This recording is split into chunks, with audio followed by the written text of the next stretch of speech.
자, 단장님 후반기가 한참 진행 중인데 기아 타이거즈 1위 독주 체제가 굳혀질까요? 지금 이제 후반기 시작하면서 2위하고 좀 많이 좀 벌어졌잖아요. 이 정도면. 이 정도면 뭐, 이 정도 게임 차면은 독주 가능성이 보이는 거죠.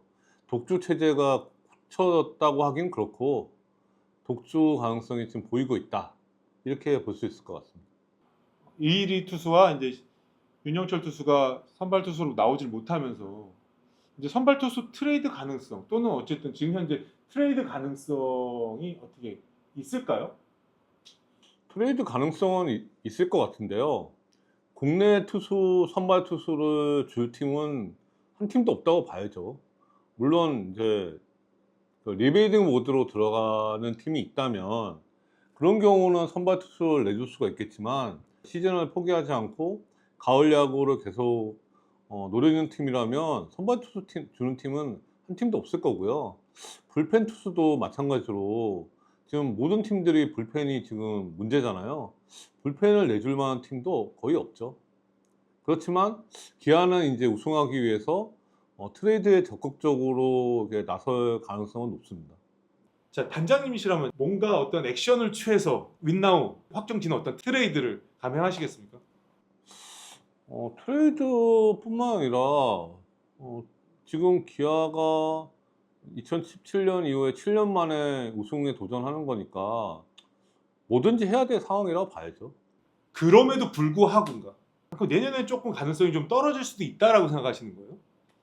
아니 올해 기아가 이렇게 1위를 독주에 가깝게 할 거라고 예상한 전문가가 많지는 않잖아요. 3강을 예상했잖아요. 기아, LG, KT. 근데 KT가 물론 지금 올라오고는 있지만 이렇게 떨어질 거라고 아무도 생각 못했고 LG도 전년도 우승팀인데 그래도 지금보다는 더 기대를 했지만 기아가 이렇게 LG, KT하고 이렇게 많이 벌려놓을 거라고는 예상을 못했잖아요. 내년도 모르는 거죠. 자, 삼성의 용병타자 카데나스 오늘 역전 홈런 끝내기 홈런을 쳤는데 카데나스 성공 가능성은 어느 정도나 될까요? 일요일 경기에 또 극정이 또 끝내기 역전 투런 홈런 쳤잖아요.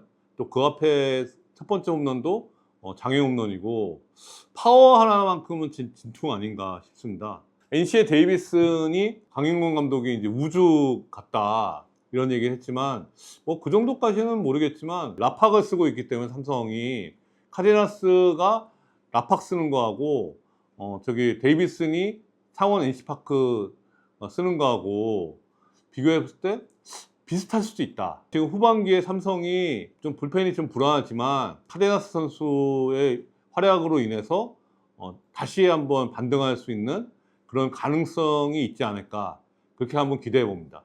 자, 토요일 잠실은 아주 눈물바다였는데 어쨌든 중간에 퇴출되는 투수들한테 고별식 같은 거를 해준 적이 있나요? 저도 처음 봤는데 처음일 것 같아요. 처음인데 그만큼 켈리라는 선수가 6년이라는 그 시즌을 뛰었으니까 그만한 자격이 부여되고 오랫동안 뛰면서 좋은 성과를 냈잖아요. 거기에 작년에 또 한국 시리즈 우승 주역이고 그리고 이 선수가 되게 좀 모범적이에요. 평소에는 착하다고 해야 되나? 이제 그런 선수인데 그 마운드에 서면 승부욕이 강하다는 거예요. 그리고 이게 동료들 사이에서도 켈리를 싫어하는 선수가 단 한 명도 없었다는 거예요. 그리고 실제로 고별식에서 봤을 때 많은 선수들이 울었잖아요. 팬들도 울고 그만큼 이 선수는 그런 자격이 주어진 거죠. 예. 그래서 이런 이제 고별식이 있지 않았을까. 게다가 켈리가 시즌이 끝났으면 그냥 조용히 LG 생활이 마무리됐을 텐데 시즌 중간에 교체되는 덕분에 은퇴식 비슷한 고별식을 좀 할 수 있지 않았나. 게다가 또 비가 왔잖아요. 상당히 또 많이 왔어요, 비가. 또 분위기도 되게 또 이렇게 좀 눈물인지 빗물인지 모르게 그런 스토리도 좀 만들어줬고 경기가 물론 끝까지 이렇게 경기가 치러져 갖고 켈리 선수가 승리 투수가 됐으면 더 좋았겠지만 그래도 좀 아쉬움이 남게 2이닝 좀 넘게 좋은 모습 보였잖아요. 그거만 놓고 봐도 참 그림이 좋았다. 저는 그렇게 생각합니다. 그런데 어쨌든 그 켈리의 교체는 좀 LG 입장에서는 어느 정도 예상이 되는 교체였었죠. 제가 지난번 영상에서 켈리 선수가 빠르면 다음 주에 교체될 수 있다 그렇게 예상했잖아요. 근데 분위기가 그랬어요. 분위기가 켈리가 교체될 가능성이 좀 높아지더라고요. 야구에서 들리는 얘기들이. 켈리 같은 경우에 이제 나이가 8, 9년생이니까 좀 나이가 이제 30대 중반 되다 보니까 이제 구위가 떨어지고 국내 투수들하고 별 차이가 없다. 이런 이제 평가가 이제 안팎에서 나오더라고요. 교체가 이게 되는 상황인데 다른 투수 같으면 더 빨리 교체될 수도 있었는데 켈리니까 좀 더 기대나 미련이 있었지 않았을까 그렇게 생각합니다. 전반기 마지막에 이제 삼성 경기에서 켈리가 나왔고 거의 9회까지 퍼펙트를 했잖아요. 혹시 만약 그때 켈리가 퍼펙트를 했다면 지금 상황은 어땠을까요? 그것도 좀 궁금해요. 어땠을까요? 퍼펙트나 1안타 안봉이나 구단 입장에서는 똑같다고 보여지거든요. 그러니까 1안타 안봉도 엄청 좋은 기록이잖아요. 근데 그것 때문에 사실 그 당시에도 켈리 교체설이 있었거든요. 더 지금 생명 연장이 됐다고 봐야죠. 때마침 그리고 그 에라난데스 선수가 이번에 계약한 이 선수가 6월 25일에 FA로 풀렸어요. 켈리가 그 같은 날에 6월 25일에 삼성한테 1안타 안봉선을 했잖아요. 그것 때문에 뭐 좀 더 연장이 됐다고 봐야죠. 에르난데스는 어떤 투수로 알려져 있나요? 미국에서 볼 때는 피네스형 투수라고 볼 수 있는데 한국에서 볼 때는 구위형 투수죠. 그 정도면은 구위형 투수인데 뭐 볼넷이 적고 변화구 좋고 아무래도 단기간에 한국에서 좀 좋은 모습 보일 수 있는 그런 유형으로 선택한 게 아닌가 싶습니다. 과연 이 효자용병 켈리의 교체는 LG와 KBO 순위권, 특히 상위권 싸움에 어떤 변화를 일으킬까요? 결국에 지금 에르난데스가 구단의 기대대로 1선발 역할을 해주면 이제 시즌 끝까지 이제 기아하고 순위 경쟁, 1위 경쟁을 하는 거고요. 그게 안 되면 2위 지키기에 들어가야겠죠. 그리고 큰 경기에서 만약 LG가 한국 시리즈를 가서 기아하고 붙으면 에르난데스가 정말 1선발 역할을 하느냐 못하느냐에 따라서 승패가 많이 갈릴 것으로 보입니다. 자, KT의 상승세가 되게 무섭습니다. 어디까지 올라올까요? 근데 올해는 예측하기가 되게 어렵잖아요. 이게 일주일 단위로 이게 다 확확 다 바뀌더라고요. 그래서 지금 예측하는 게 뭐 맞을지 뭐 모르겠어요.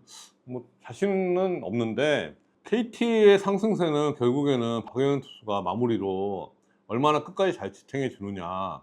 팀에서 박영현을 대체할 수 있는 마무리 투수가 없어요, 전혀. 지금 손동현 선수도 지금 2군 내려갔고 그리고 김민 선수도 지금 좀 기복이 있죠. 이제 그런 상황인데 지금 KT가 최근에는 투타 밸런스가 잘 맞잖아요. 그러니까 투수가 조금 안 좋다 싶으면은 타격이 터져주고 그렇게 해서 투타 밸런스가 좋은데 결국에는 그 최종적으로 9이닝 마무리로 박영현이 계속 얘가 지금과 같은 모습을 보여주느냐 저는 이게 관건일 것 같습니다. 사실 박영현 선수는 작년에 아시안 게임 때 엄청 좋았거든요. 근데 작년에 아시안 게임 끝나고 플레이오프까지 좋았는데 한국 시리즈에서 9위가 떨어졌잖아요. 그다음에 또 APBC까지 했죠. 좀 무리를 많이 하는 거예요. 이 선수가 고저 3년 차잖아요. 오승환이든 김원중이든 이런 선수 같이 경험을 이렇게 많이 갖고 있는 선수면은 여러 가지 무리한 상황도 자기들이 해결할 수 있겠지만 근데 이 선수는 이제 3년 차인데 너무 지금 많이 던지고 올해도 지금 연투에 멀티 이닝에 이 선수한테 너무 좀 과부하가 걸려 있다고 해야 되나? 제가 볼 때. 그래서 이 선수가 이제 계속 이렇게 유지를 해줬지. 그게 좀 중요할 것 같습니다. KT 상승세의 관건은 저는 박영현이라고 봐요. 박영현이다. 네. 얼마나 버틸 수 있는지. 네. 박영현이 어쨌든 시즌 끝까지 버티면 KT의 상승세도 가을야구 갈 수 갈 있겠죠. 수 있다. 하나도 그렇지만 롯데도 역시 어쨌든 중위권 상위권 치고 막 못 올라가는 가장 큰 원인이 있을까요? 야구계에서 이제 뎁스 얘기하잖아요. 그러니까 뎁스라는 의미는 선수층, 선수의 이제 숫자를 얘기하는 의미인데 일반적으로는 저는 이 다른 측면에서 뎁스가 있다고 생각하거든요. 그러니까 강팀은 강팀이 갖고 있는 뎁스가 있어요. 이게 쌓여져 있거든요. 일종의 뭐 여러 가지 뭐 헤리티지 같은 것도 있을 수 있고, 선수는 선수한테 배우거든요. 선수가 뭐 코치한테 배우는 것도 있지만 선수는 선수한테 배우는 측면이 많은데, 강팀은 좋은 선수들이 좋은 후배를 계속 키워가면서 이게 좀 선순환이 되는데요. 약팀은 반대인 거죠. 반대인 경우죠.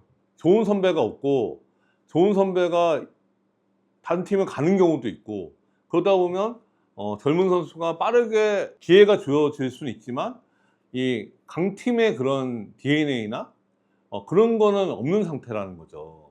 그러니까 뎁스가 없어요.